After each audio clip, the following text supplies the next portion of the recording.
Muy buenas noches con todas y con todos los aquí presentes, igualmente con todas las personas que nos sintonizan a través de los diferentes medios de comunicación y redes sociales. Estamos en la Ciudad de México, el Palacio Nacional, son las 7 de la noche con 1 minuto y bueno, vamos a dar inicio a la conferencia vespertina del día de hoy, en donde actualizamos la información en relación a la epidemia de COVID-19 en México, su comportamiento y los principales datos en relación a ello.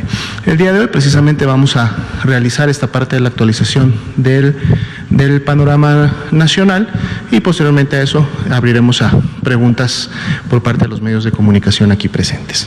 Si me permiten, vamos entonces a iniciar desde este lado. Gracias. El día de hoy estamos en la conferencia vespertina número 249 ya prácticamente mañana cumplimos las 250 y en el día número 162 de esta nueva normalidad. Estamos iniciando la segunda semana ya del mes de noviembre, nueva normalidad que, como todos ustedes saben, se caracteriza precisamente por las intervenciones, acciones del semáforo de riesgo COVID.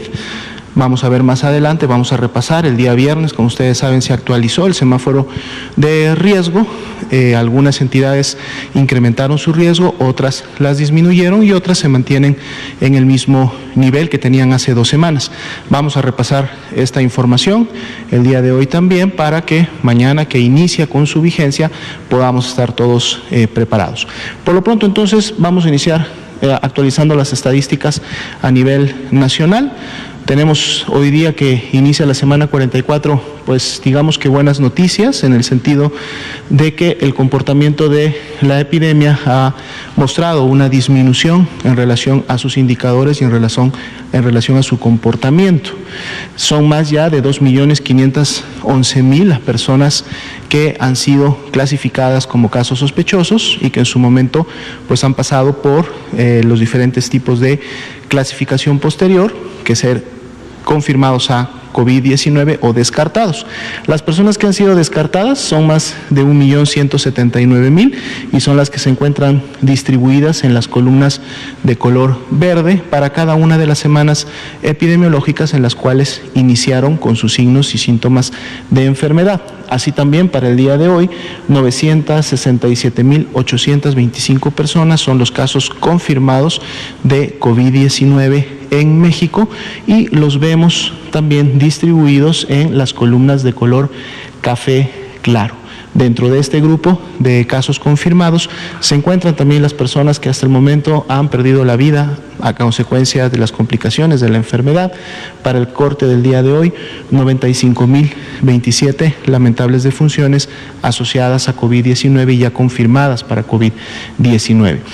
Como decíamos al empezar, el indicador de porcentaje de positividad para la semana 44 está iniciando en un 38%.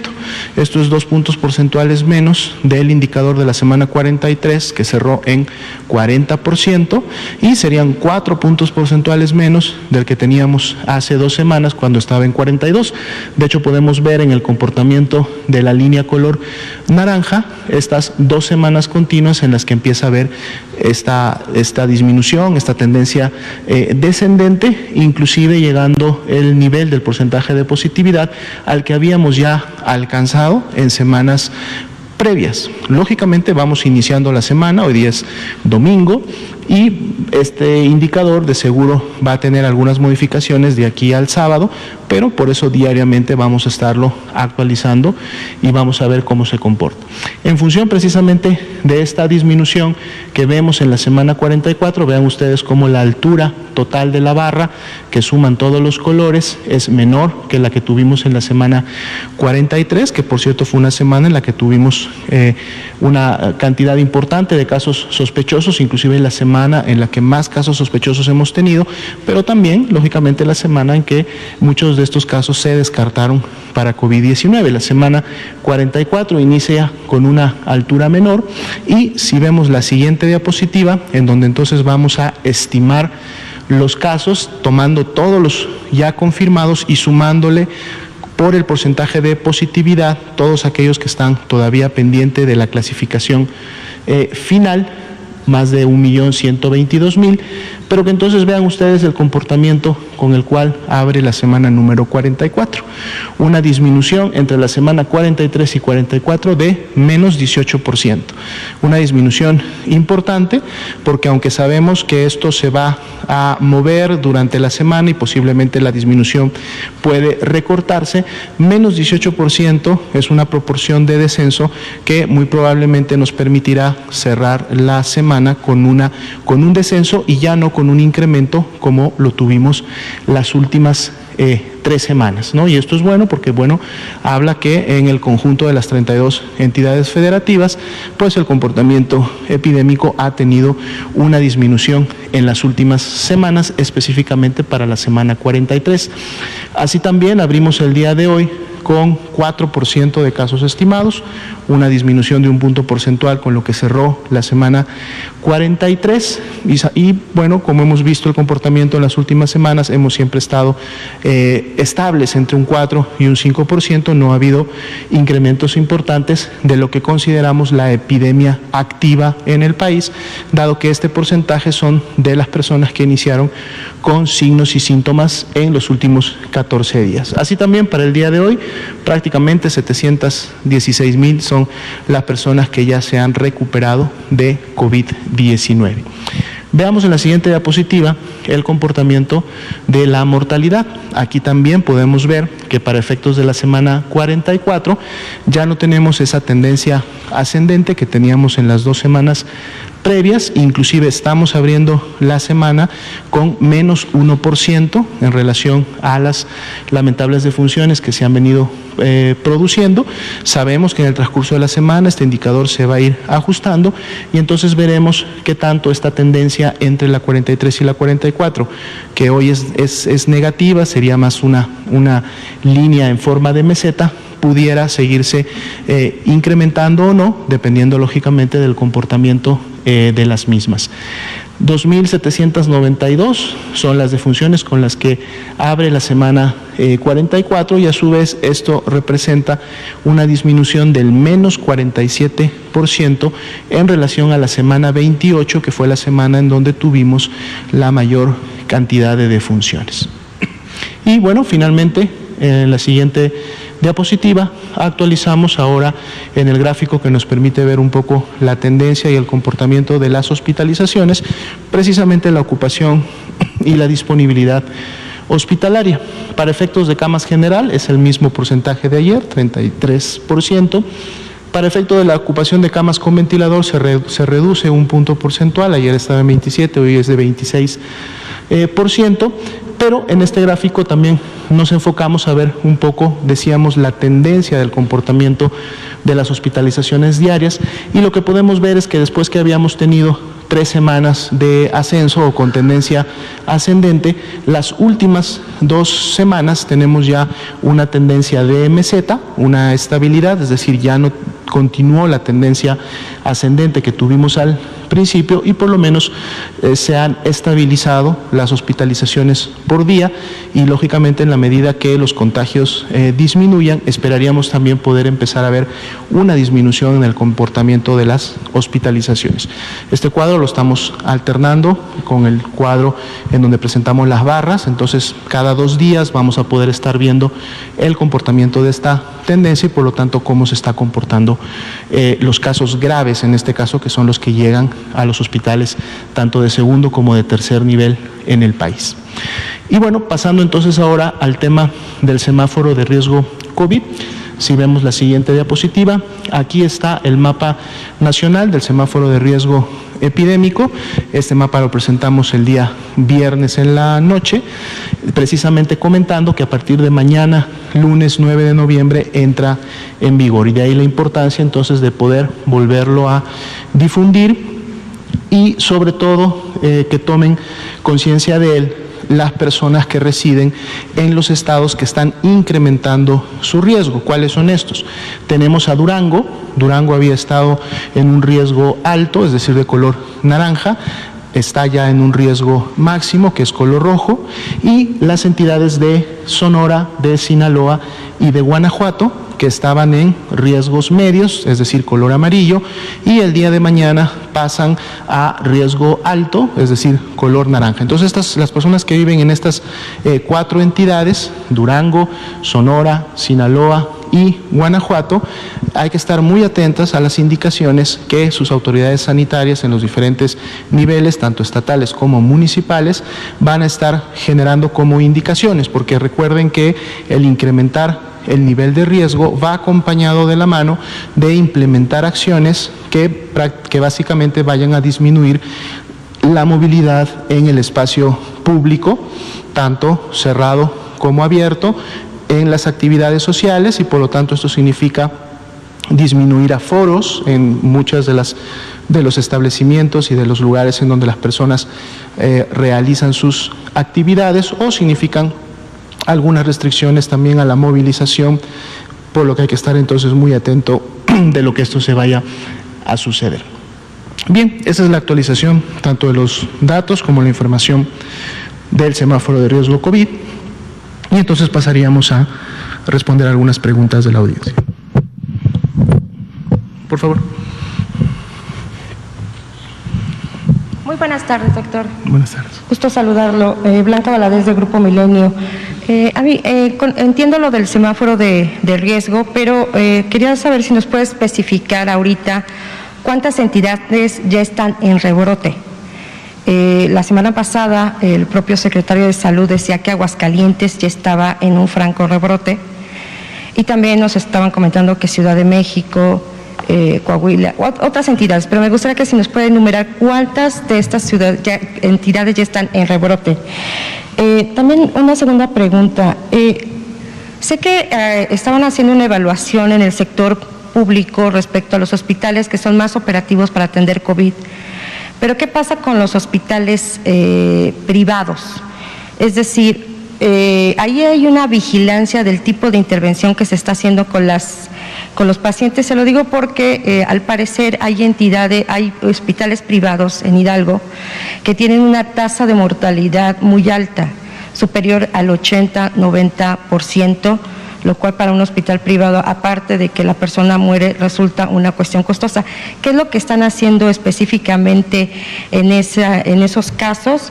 Y si me permite una última pregunta, ¿será que estaba escuchando de algunas autoridades de los institutos que a partir de enero ya no piensan cobrar cuotas de recuperación? ¿Esto va a ser paulatino o va a ser generalizado en los institutos?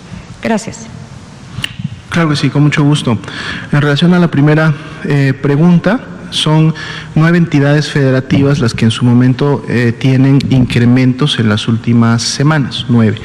De estas se podría, en base a las características y el comportamiento de la curva epidémica, podemos decir que 7 de ellas, 7 son las que estarían presentando ya un efecto de rebrote. Le decimos efecto de rebrote porque en su momento este incremento en su curva epidémica que han tenido en las últimas semanas habría superado ya su primer pico o segundo pico, es decir, primero o segundo acné que tuvieron en semanas previas. Es decir, tienen una tendencia ascendente, y esa tendencia ascendente es mayor que ya la observada en picos previos. Esto no necesariamente refleja en un momento determinado a una entidad en un riesgo máximo. ¿Por qué?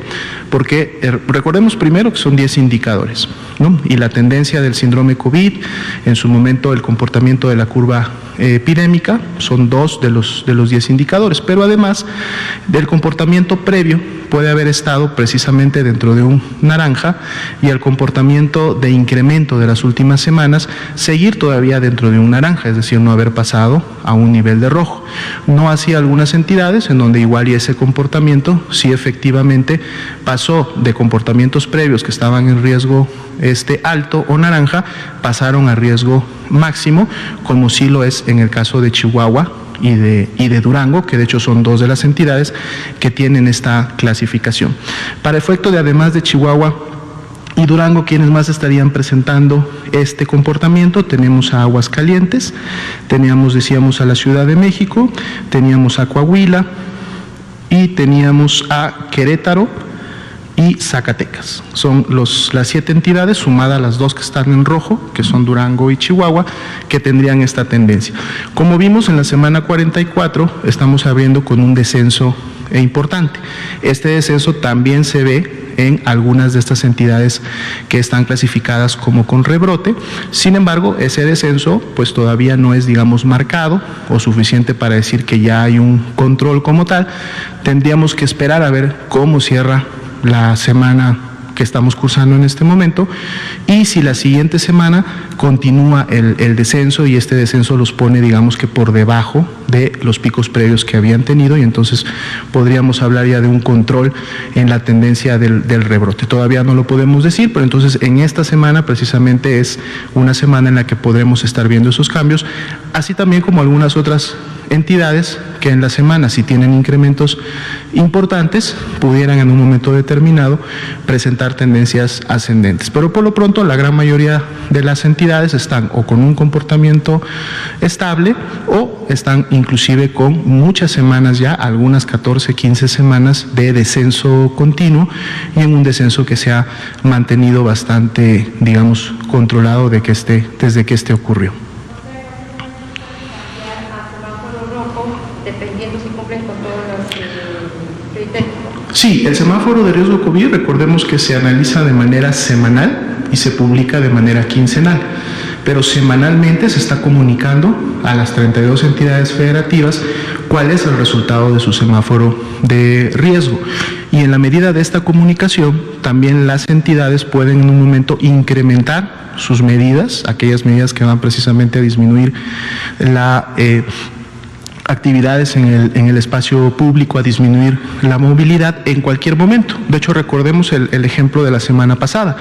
Durango alcanzó sus indicadores para nivel de semáforo rojo, que se publicó el día viernes, pero Durango como estado decidió subir sus acciones, sus intervenciones comunitarias a un nivel de rojo y decir que estaban en rojo prácticamente desde que inició la semana. Entonces esto es algo que la entidad federativa puede sin ningún problema hacer, inclusive entidades federativas que pudieran estar en un borderline, es decir, estar en un naranja alto con una tendencia ascendente que en siguientes días o semanas pudiera ponerlos en un rojo, pudieran ellos también implementar acciones que están indicadas o recomendadas para un nivel de riesgo máximo, que precisamente les ayudarían a que ese naranja alto pudiera más bien nivelarse y empezar a disminuir. Así también entidades que, por ejemplo, subieron de amarillo a naranja, no fue un incremento, digamos, importante, fue un incremento de 1 o 2 puntos, pero como estaban en un borderline superior del color amarillo, pasaron al naranja. Pero eso quiere decir que se implementan acciones de semáforo naranja, dado que están muy cerca del amarillo nuevamente, a lo mejor en 2 semanas más pudieran estar nuevamente regresando a un color amarillo, dado que su diferencial no es tan elevado, es decir, no hubo un incremento tan grande. Y lógicamente las entidades que están sí en naranja, y digamos que están con un indicador, una suma, una ponderación de indicadores que los ha mantenido en un naranja medio, pues bueno, hay que seguir aplicando las acciones y lógicamente la población seguir respondiendo a la implementación de estas acciones para que semana con semana los indicadores puedan disminuir y en algún momento puedan pasar a amarillo. Tenemos entidades que de hecho pasaron a amarillo ahora en este semáforo, fueron 3, Quintana Roo fue una de ellas, si mal no recuerdo con Lima fue otra de ellas, y también hemos tenido 3 estados que han disminuido de este riesgo, ¿no?, como tal. Hospitales privados, entiendo que ellos se manejan sus protocolos, pero también es deber de la autoridad vigilar que se están aplicando las medidas de seguridad. Específicamente, ¿qué están haciendo en los hospitales privados? Y en el caso de Hidalgo, le comentaba que se detectó que la mortalidad de las personas que eran atendidas, algunas superaban el 80% de personas. Entonces, quería ver si ustedes han detectado algo, tienen una alerta y qué están haciendo en ese sentido también. Correcto. A nivel federal, o al nivel federal, mejor dicho en este caso, el nivel administrativo de la Secretaría de Salud Federal, precisamente trabajó de la mano de la SINSAE y de muchos especialistas de los principales hospitales de alta especialidad del país, los lineamientos que son públicos y tienen muchos meses ya, desde prácticamente inicios de la epidemia se publicaron, en relación en cuál es el tratamiento más adecuado que se debe de llevar a cabo en una persona que tiene COVID grave y que por lo tanto necesita o requiere hospitalización. Estos lineamientos también han tenido actualizaciones y se han complementado con guías y con protocolos para procedimientos específicos de, por ejemplo, pacientes que están en unidades en cuidados intensivos, que tienen que tener un ventilador, cuál es el mejor abordaje antiinflamatorio, cuál es el mejor abordaje complementario para evitar infecciones nosocomiales al interior de los hospitales, es decir, hay toda una serie de guías. Sin embargo, recordemos que en México el sistema de salud está descentralizado, por lo tanto tenemos 32 servicios estatales de salud, en donde tenemos una autoridad sanitaria y tenemos una Secretaría de Salud estatal, que es precisamente y la que directamente tiene que dar seguimiento, supervisión, aplicación y vigilancia de que estos lineamientos y que las actividades se estén llevando a cabo. Y lógicamente esto debe de ser no solamente en el medio institucional, sino, como bien lo comenta, también en el medio privado. Hay actividades que se pueden hacer de supervisión, que en su momento sobre todo van dirigidas a que estos hospitales lógicamente tengan o cuenten con todos los requisitos que la misma ley marca para que funcionen como tal. La revisión de las cédulas o de los permisos que tienen los diferentes profesionales de la salud que ahí laboran y que por lo tanto deben de estar certificados en sus especialidades y en los procedimientos que realizan. Sin embargo, sí es una acción que de manera local ejecuta cada una de las 32 entidades federativas y tienen como sustento o como norma general precisamente estos lineamientos que en su momento se dan desde este nivel federal. Entonces, algún tema en particular de alguna unidad en específico, esa información o acciones realizadas o no, tendremos que consultarlas directamente con la entidad federativa. Tan alta de más del 80% en una institución puede resultar normal o un motivo de investigación. No, definitivamente esta mortalidad puede no ser normal en función de que, vamos a decir, cuál es la calidad con la que se está brindando la atención, pero además de la calidad, cuál es la oportunidad con que las personas están demandando. Hay un indicador, por ejemplo, de calidad, es un indicador no solamente en México, sino es un indicador internacional, que es precisamente el indicador de mortalidad en las primeras 48 horas, es decir, desde que una persona ingresa a una unidad médica hospitalaria, si esta persona lamentablemente fallece en las primeras 48 horas, es decir, en los primeros 2 días, es muy probable que su fallecimiento se haya debido más bien al estado avanzado de su enfermedad o de las complicaciones, y no es algo que en su momento haya estado en las manos, digamos, ni del hospital, ni en este caso de los profesionales de la salud que ahí trabajan. Mortalidades por encima de ese periodo y en función lógicamente de cada persona. Recordemos que aquí no nos encontramos ante una enfermedad que tenga un tratamiento específico. Si comparáramos con influenza, por ejemplo, podríamos tener otro indicador que sería la indicación o aplicación de el antiviral específico, en este caso el oseltamivir, en los primeros 5 días.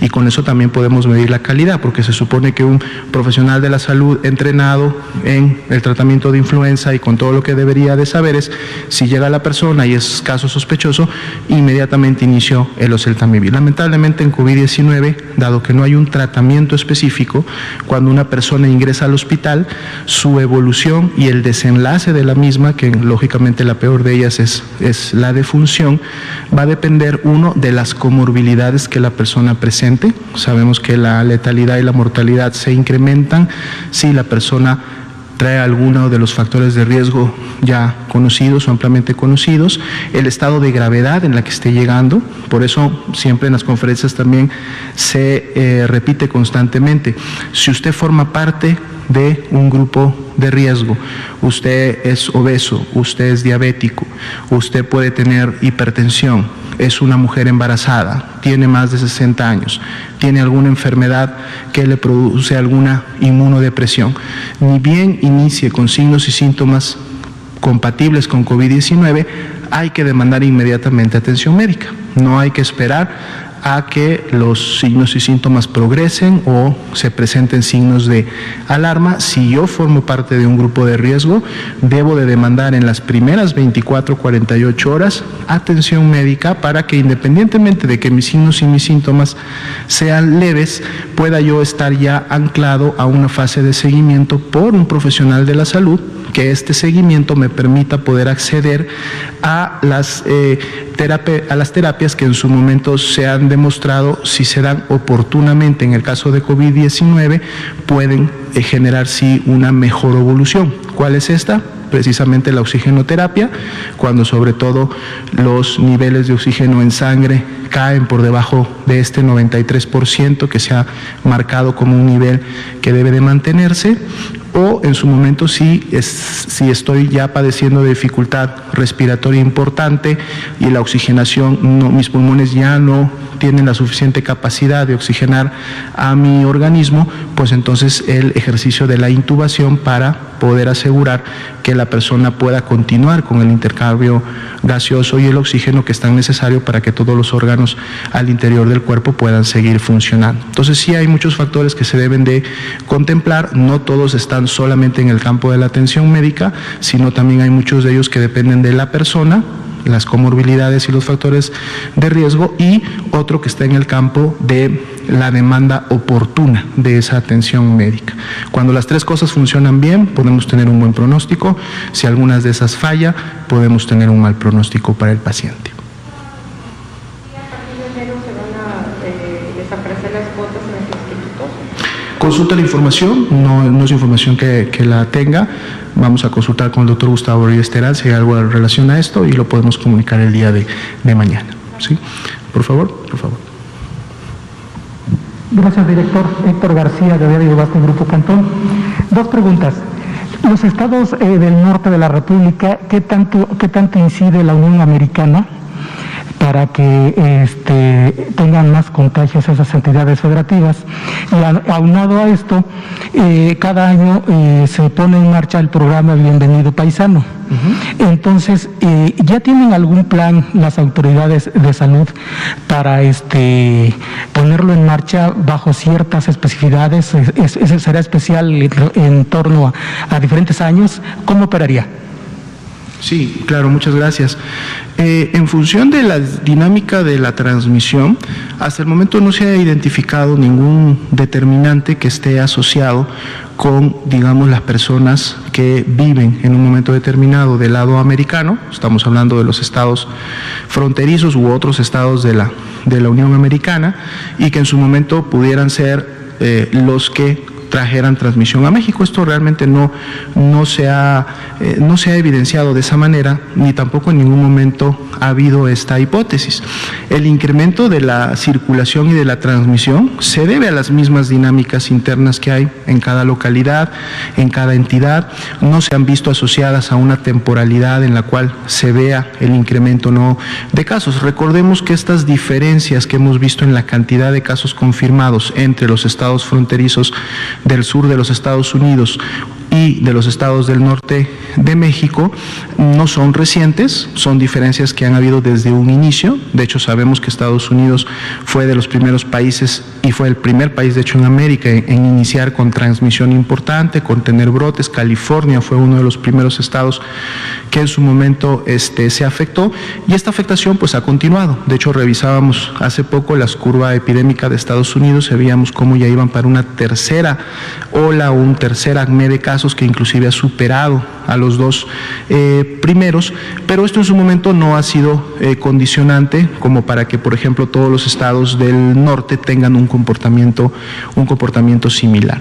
De hecho, esa es una de las razones por las cuales no se implementan medidas que en su momento disminuyan el tránsito o que limiten la visita de personas no solamente del norte, sino de personas de otros países, porque esto realmente no ha demostrado en ningún país del mundo tener algún tipo de efectividad como para tratar de frenar o limitar la mitigación.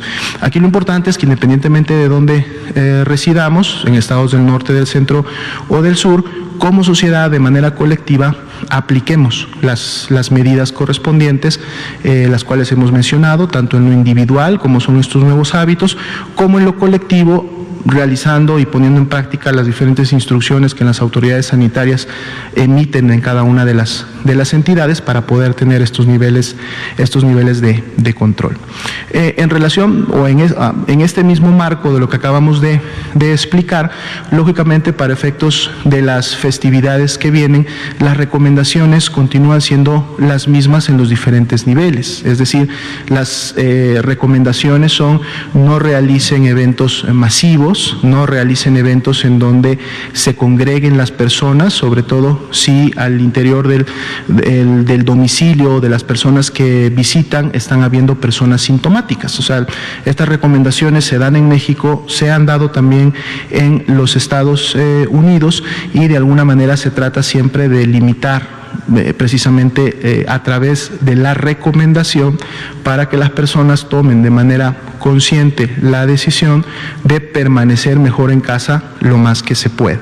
No está indicada o pensada ningún tipo de restricción para las siguientes fechas, más sí continuar como lo estamos haciendo en este momento y a través de otros medios, sí invitando a la población a, de manera voluntaria y sobre todo consciente, aplicar las diferentes acciones que sabemos pueden en su momento contribuir a disminuir los contagios, y sobre todo aquellas que tienen que ver con congregarse, con evitar grandes acúmulo de personas, grandes actividades o movilizaciones, que son las que en un momento pueden dispersar la enfermedad.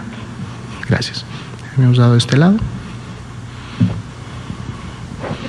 Gracias, buenas noches. Buenas noches. Doctor, le quiero preguntar cuántas pruebas antigénicas rápidas va a comprar el gobierno. Usted comentaba que va a haber 200,000 por parte de la OMS, y que entiendo son donadas, y quiero saber cuántas va a comprar el gobierno, de qué tipo o cuáles serían según la presentación que hicieron el viernes, y si la mayoría se iría a los estados que están ahorita en rebrote. ¿Cómo se van a distribuir? Gracias. Claro, con mucho gusto. En este momento todavía no tenemos un número del total de pruebas que se pudieran adquirir.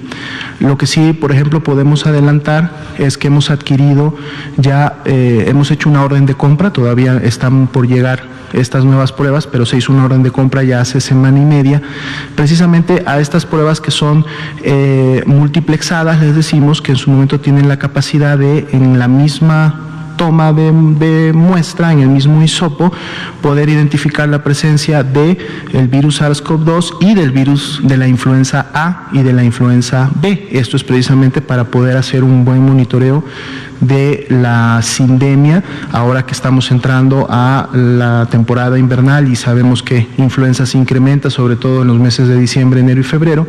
Estar listos para poder identificar la circulación de influenza. Son un poco más de 300,000 pruebas que se han comprado de este tipo y que son las que se estarán enviando e implementando en las unidades de salud monitoras de enfermedad respiratoria, que son las que manejan el modelo Centinela para efectos de la influenza. Entonces, en todas estas unidades, esas 475 unidades en el país, se van a estar aplicando este tipo de pruebas para en una sola toma poder en su momento identificar ambos virus.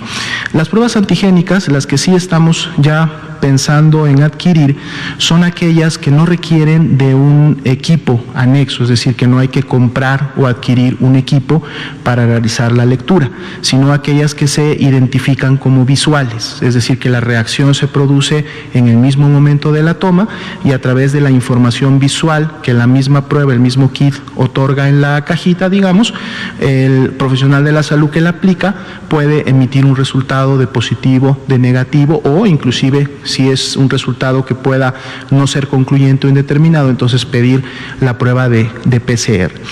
Las estimaciones las vamos a estar realizando precisamente en la medida con estas 200,000 pruebas que van a llegar como parte de la donación de la Organización Mundial de la Salud, se está implementando un protocolo comunitario y en hospitales para precisamente con la evaluación previa que se tuvo y los niveles de sensibilidad y especificidad, al implementar estas 200,000 pruebas en el territorio nacional, poder evidenciar ya en campo y a través ahora sí de la aplicación de la misma en centros de salud urbanos, hospitales de primer nivel, inclusive en el abordaje que hacen las entidades federativas en la comunidad cuando van a las colonias o áreas en donde se ha visto incremento de la transmisión, y entonces van y buscan a personas con factores de riesgo o personas sintomáticas que pudieran estar ya desarrollando la enfermedad.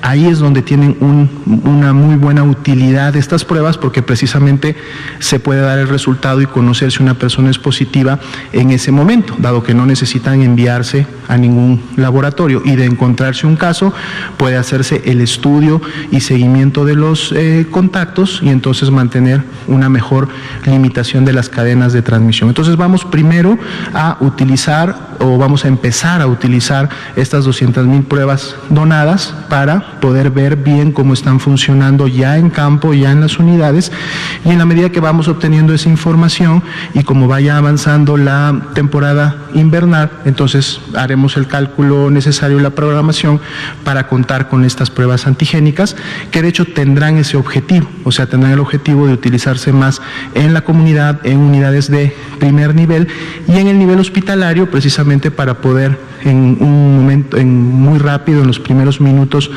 de realizada, saber si una persona tiene COVID y lo que no tiene es influenza, o si hay la duda, dado que el disminuir la carga de pruebas PCR, pues entonces le va a permitir a los mismos laboratorios que están realizando PCR, tanto en las principales unidades hospitalarias como en la red nacional de laboratorios, tener mucha menos carga de demanda diagnóstica, y entonces un PCR que a lo mejor hoy dura 3 o 4 días en tener un resultado, con el apoyo o con la introducción de estas pruebas antigénicas en una gran variedad de unidades y escenarios, pues entonces este PCR muy probablemente pudiéramos bajar este resultado a 24 horas, lo cual sería también muy productivo para los hospitales. ¿Y se van a ir a las entidades donde hay rebrote? ¿La mayoría? No necesariamente, porque recordemos que en este momento tenemos pruebas de PCR, toda la red nacional de laboratorios tiene suficiencia de pruebas, tenemos una buena reserva en el INDRE, vienen ya estas pruebas que a la vez van a poder encontrar SARS-CoV-2 e influenza. Entonces, pruebas tenemos muchas, no hay necesariamente una necesidad de rápidamente distribuir o utilizar las pruebas antigénicas, más bien va a ser una repartición, así como se han estado enviando las pruebas de PCR, básicamente la misma metodología que tiene que ver con un cálculo poblacional, con la demanda diagnóstica, con la capacidad de laboratorio. Algo que sí pudiera entrar en la medida de este cálculo es precisamente laboratorios que pudieran estar teniendo una saturación importante de pruebas PCR y que están demorando mucho tiempo en otorgar esos resultados. Entonces ahí sí implementar rápidamente las pruebas antigénicas para poder disminuir esa carga, pero no necesariamente estaría relacionado con estados que estuvieran teniendo rebrotes o que estuvieran en semáforos de riesgo altos. Es menor, de hecho todavía no tenemos el precio en México, apenas con la evaluación que se llevó a cabo precisamente entre el jueves y el viernes. El día sábado se emitió ya el oficio por parte del INDRE hacia la COFEPRIS, dándole a conocer de manera oficial los resultados de la evaluación y lógicamente la utilidad y el uso que se le puede dar, y con esto a partir de mañana la COFEPRIS inicia con sus procedimientos para otorgar los permisos corrientes para importación y distribución ya de lo que sería la prueba. Entonces, en ese momento, en función de los costos que los proveedores vayan a tener de importación, del tipo de cambio, de lo que les va a costar su distribución, podremos finalmente tener un costo un costo en México, ¿no? En este momento todavía no lo tenemos, pero lo que sí sabemos por la experiencia en otros países y por lo que en su momento registran los proveedores es que sí es un costo bastante menor que las pruebas PCR. Estaremos hablando al menos de un 30% de lo que cuesta una prueba PCR, más allá que las pruebas PCR pues han disminuido también mucho su costo en función de que se han hecho compras consolidadas a nivel nacional, y eso nos permite en el día de hoy que una prueba PCR nos cuesta entre 280, 300 pesos por persona, lo cual es un muy buen costo, pero inclusive para ese monto las pruebas antigénicas van a costar menos. Exactamente, al menos un 30% menos, pero ya dependiendo de los costos finales que los proveedores van a manejar, pudiera ser todavía menos, ¿no? Por favor. Buenas noches, Arturo Contreras de Pie de Página. Una duda técnica sobre las comorbilidades. Gracias, perdón. Sobre las comorbilidades y las muertes por COVID en las estadísticas.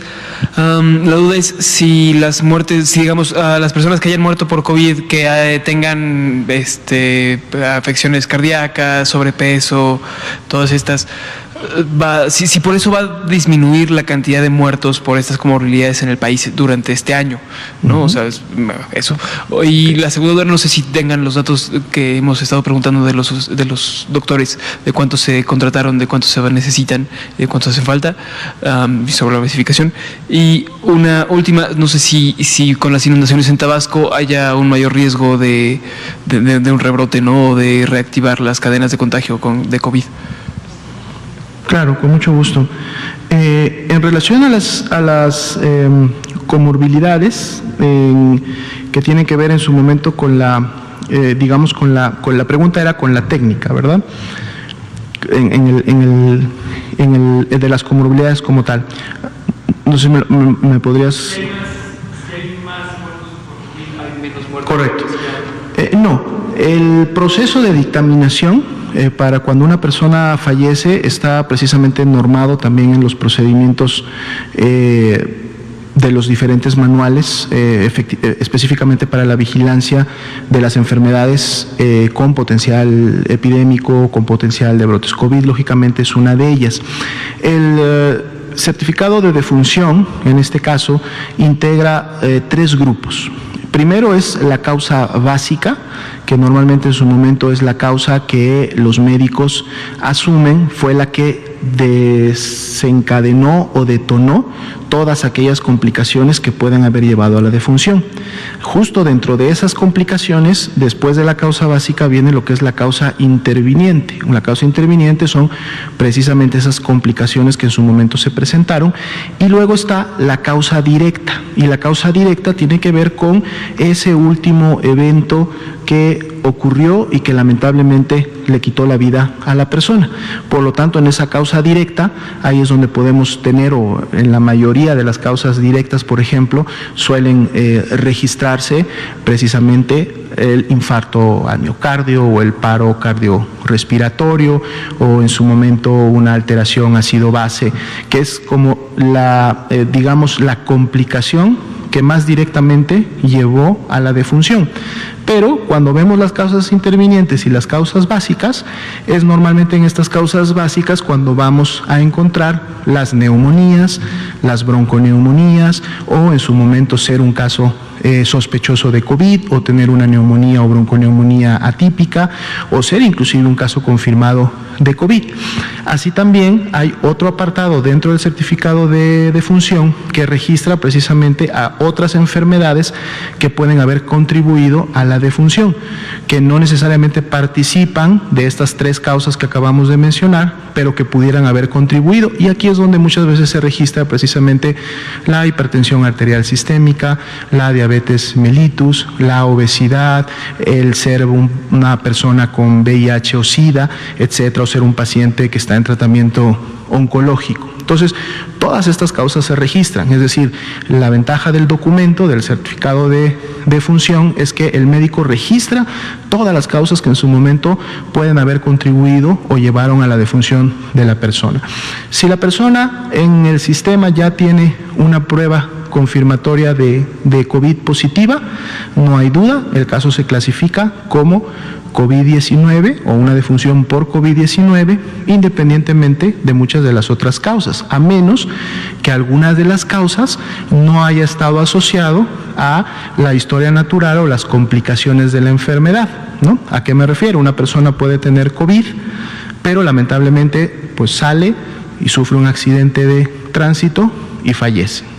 Si la persona fallece por un accidente de tránsito, no es atribuible al COVID porque no hubo oportunidad de saber si el COVID finalmente le hubiera causado una complicación o no que lo hubiera hecho fallecer. El fallecimiento fue por el accidente de tránsito y muy probablemente por pues todas las heridas, contusiones que la persona pudo haber tenido o sangrados, etc. Pero cuando esto no es parte de esta cadena de sucesos, entonces lógicamente un caso confirmado de COVID-19 y que además en la historia natural y sus complicaciones son todas asociadas a COVID-19 se clasifica de manera directa. Cuando no se tiene este diagnóstico de entrada en la causa básica es cuando entonces esta persona pasa a una dictaminación, es decir, todo cuadro respiratorio que haya estado registrado en la causa básica o interviniente o en su momento en la causa directa, pasa a esta dictaminación clínico-epidemiológica que en su momento le va a permitir a este grupo dictaminador, ya sea que esté en el hospital, en la jurisdicción sanitaria o en la entidad federativa, de finalmente clasificar a la defunción como una defunción por COVID-19 o si las condiciones no se dan o las definiciones clínico-epidemiológicas no aplican, también a descartarla como tal. Entonces, finalmente todas pasan por este proceso de dictaminación que en su momento nos va a permitir finalmente conocer si la defunción estuvo o no asociada a efectos de la presencia de COVID-19. Entonces, esa es una de las razones por la que también la estadística de la mortalidad suele tomar un poco más de tiempo o más meses de lo que es la estadística de la en su momento solo morbilidad o de la incidencia de casos, porque se deben de cumplir todos estos procedimientos de dictaminación para poder tener fehacientemente el dato, que es finalmente INEGI el que toma ese dato y el que nos da las estadísticas finales año con año. Se ha estado monitoreando de cerca el estado de Tabasco, se hace de hecho con las 32 entidades federativas, este monitoreo diario en donde estamos viendo el comportamiento de cada uno de los indicadores en diferentes aspectos, los que tienen que ver con el comportamiento, la evolución de la epidemia, los que tienen que ver con los casos graves y la demanda hospitalaria, la capacidad y la calidad de esta demanda hospitalaria, lo que tienen que ver con la suficiencia y la capacidad diagnóstica también, es otros indicadores que se monitorean. Y en el caso de Tabasco, por lo menos hasta el último corte, no tenemos evidencia de que hasta el momento estas afectaciones que han tenido ellos por inundaciones y por los fenómenos hidrometeorológicos de hace algunas semanas hayan generado algún problema al menos en materia de COVID-19. Normalmente cuando hablamos de que el problema son inundaciones, lo que solemos esperar en días siguientes son enfermedades que tienen que ver más bien con el sistema gastrointestinal, por el consumo de alimentos que pudieran estar en un momento contaminados o el consumo de agua que pudiera también estar en su momento contaminada. Lógicamente, los servicios de salud de Tabasco han estado trabajando desde que iniciaron las contingencias, llevando a cabo brigadismo, llevando a cabo promoción de la salud, dando insumos para la limpieza, la correcta desinfección del agua, de las frutas, de las verduras y de los alimentos, pero hay un monitoreo permanente, así como se hace con COVID, se hace con dengue, se hace con tuberculosis, se está monitoreando también las diferentes enfermedades diarreicas agudas y los microorganismos que en su momento pueden participar. Hasta el momento no hemos tenido ningún incremento ni de uno ni del otro. Está una brigada federal, está acompañando a la Secretaría de Salud Estatal para efectos de las actividades de salud pública y en un momento determinado, si se identifica algún riesgo que pudiera poner en riesgo mismo a la salud poblacional se desencadenarán ciertas actividades, más allá de las que se dan de manera preventiva, independientemente que hayan o no casos relacionados a este tipo de enfermedades. Lo que sí se está lógicamente teniendo cuidado es que en los albergues que se han implementado para el refugio de las personas que por las condiciones de sus domicilios no los pueden habitar, que al interior de los refugios y al ingresar a ellos y en las dinámicas internas se mantengan todas estas medidas de prevención para efectos de COVID-19. Inclusive se tienen que abrir más refugios de los que normalmente se abren precisamente para que al interior no existan estas aglomeraciones y las personas puedan ser repartidas en más refugios. Esto es algo que también las autoridades locales deben de estar a través de sus procesos tanto sanitarios como de sus brigadas de urgencias epidemiológicas y desastres y de promoción de la salud, están verificando en el día a día que las están visitando y que están interrogando a las personas para ver si alguna de ellas presenta signos o síntomas de alguna enfermedad que a través de una toma de muestra nos podría evidenciar la presencia de algún problema.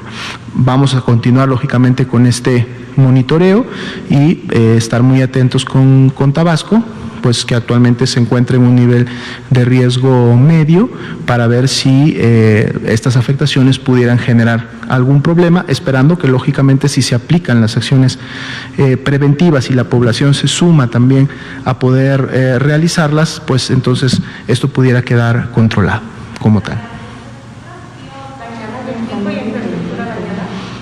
En este momento, del reporte que nosotros tenemos, es solamente infraestructura sí afectada por asuntos de filtraciones, por asuntos de inundaciones, que en su momento se están pues ya atendiendo, cerrando lógicamente aquellas áreas que no pueden ser utilizadas, pero entonces abriendo otras complementarias para poder llevar a cabo. Pero sí, efectivamente, aquellas unidades que en su momento están en las zonas inundadas, pues no solamente son de difícil acceso, sino que lo que son sus plantas bajas, sus sótanos o áreas de consulta externa o que están en los primeros pisos se han visto afectadas y por lo tanto hay que implementar derivaciones o recanalizar a la población a unidades que no tienen este problema para que la atención se siga dando.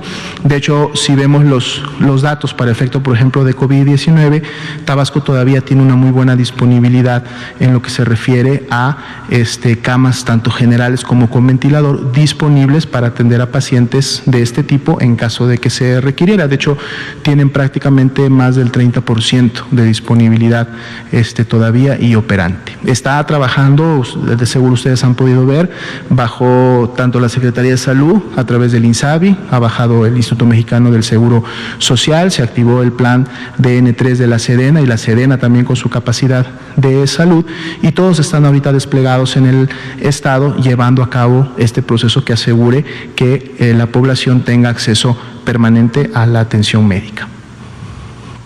Por favor. Buenas noches, Otilia Carvajal de La Razón. Preguntarle, doctora Domía, ¿cómo están realizando el monitoreo de los casos de influenza o qué tuvieron que modificar respecto a años anteriores para no confundirlos con casos de COVID? Mencionaba que van a adquirir estas pruebas que permitan identificar ambos virus y pregunto porque solo se ha reportado un caso de influenza y pues sí es una disminución considerable en comparación con años anteriores. Gracias. Sí, correcto. Felizmente, los mecanismos de transmisión, manifestaciones y las manifestaciones clínicas de influenza y de COVID-19 son prácticamente los mismos, muy similares. Por lo tanto, desde que iniciamos con la vigilancia de COVID-19, aquí es un dato interesante, más bien cuando llega virus SARS-CoV-2, cuando se introduce en el mes de febrero, fines de febrero a México, virus SARS-CoV-2 se integra a la vigilancia de lo que ya hacíamos de influenza. En México realizamos una vigilancia epidemiológica sindromática, es decir, la vigilancia no se enfoca solamente a identificar SARS-CoV-2 y por lo tanto COVID-19. Se hace una vigilancia sindromática en donde el caso que es clasificado como sospechoso y la muestra que se toma sirve tanto para el sistema de COVID COVID-19 como para el sistema de influenza, que no son dos sistemas separados, reitero, es un solo sistema porque es el SISBER, es el sistema de la vigilancia epidemiológica de la enfermedad respiratoria. Es finalmente el diagnóstico de laboratorio el que nos dice esa enfermedad respiratoria que estamos detectando, leve o grave, qué virus es el que la puede estar causando. Cuando hablamos de introducir estas pruebas que en una sola muestra hacen ambos virus, es más que todo para poder generar mejor eficiencia en el laboratorio, es decir, que no tengan que esa muestra primero meterlo a un proceso de SARS-CoV-2, COVID-19 y luego tener que meterlo en otra máquina o en otro proceso al de influenza, sino que en un solo proceso y con una sola muestra podamos tener los dos resultados. Pero eso no quiere decir que no estemos corriendo influenza por no tener esas pruebas multiplexadas. Cuando las tengamos vamos a generar mejor eficiencia. Pero en este momento, precisamente en las unidades de salud monitoras de la enfermedad, las USMER, que son las que antes eran las unidades que solamente se dedicaban a la vigilancia centinela de influenza, los resultados que salen negativos a COVID-19 en estas unidades, en el caso de los pacientes graves hospitalizados y las defunciones, pasan a influenza, es decir, esos negativos a COVID ahora se van a influenza en esas 475 unidades y lógicamente los laboratorios a donde ellos refieren estas pruebas para entonces buscar influenza. Es por eso que en su momento sabemos que en este momento realmente todavía no tenemos una circulación de influenza como tal. Normalmente todos los años y en las últimas 10 temporadas invernales, todavía en estas fechas no veíamos una circulación importante. ¿Cuándo es que vemos los incrementos o cuando hemos tenido los picos o los acmes de influenza? Normalmente la última quincena de enero y todo el mes de febrero de una temporada invernal, que sabemos la temporada invernal corre desde un octubre de un año, en este caso 2020, hasta un marzo-abril del siguiente año, es decir, 2021. Entonces, estamos todavía esperando que si en caso la influenza empieza a circular y empieza a causar también enfermedad conjunta con COVID y empieza a generar también casos graves, esperamos estarlos viendo al inicio del próximo año.